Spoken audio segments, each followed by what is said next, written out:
सर्वांना प्रभू येशू ख्रिस्तामध्ये सलाम. देवाचं वचन या भक्तीमध्ये मी तुम्हा सर्वांचं प्रभू येशू ख्रिस्ताच्या नावामध्ये स्वागत करत आहे. आजच्या मननासाठी आपण देवाचं वचन वाचूया. विश्वासाने रहाब कसबीनीचा तिने हेरांचा स्वीकार भावाने केल्यामुळे अवज्ञा करणाऱ्यांबरोबर नाश झालेला नाही.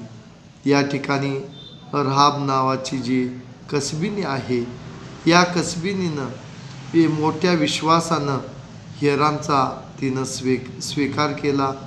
त्यांना स्नेहभाव दाखवला, त्यांचा आदर केला, सन्मान केला. आणि रहाब कसबीनीच्या देशामधले जे लोक अवज्ञा करत होते, जे चुकीचं जीवन जगत होते, आज्ञाभंग करत होते, त्यांच्याबरोबर या रहाब कसबीनीचा नाश झालेला नाही. कारण तिनं हेरांचा स्वीकार केला आणि स्नेहभावामुळं आणि आदर सन्मानामुळं या ठिकाणी रहाब हिच्या कुटुंबाचा नाश झालेला नाही.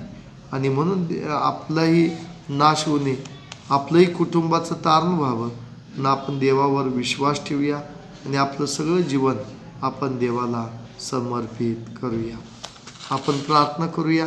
पवित्र देवा, आजचं वचन ज्याने ऐकलं पाहिलं त्या सर्वांना प्रभू तुझा आशीर्वाद दे. सर्वांना आरोग्य दे, सर्वांची काळजी घे, सर्वांचं काम आशीर्वादित कर, सर्वांचं येणं जाणं आशीर्वादित कर, सर्वांची प्रगती उन्नती कर. आणि परमेश्वरा, तू किती चांगला देवस याचा अनुभव दे आणि प्रत्येकाच्या समस्या अडचणी दूर कर आणि प्रत्येकाच्या कुटुंबाचं तारण कर.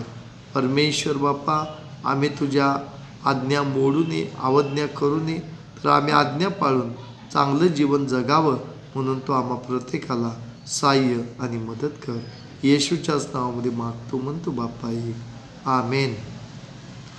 माझ्या चॅनलला तुम्ही लाईक करा, शेअर करा, कमेंट बॉक्समध्ये तुमच्या प्रार्थना विनंत्या लिहून मला पाठवा.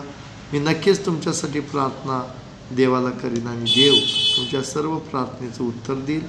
त्याचबरोबर माझ्या चॅनलचं सदस्य व्हा, म्हणजे रोज तुम्हाला देवाचं वचन ऐकायला मिळेल, पाहायला मिळेल.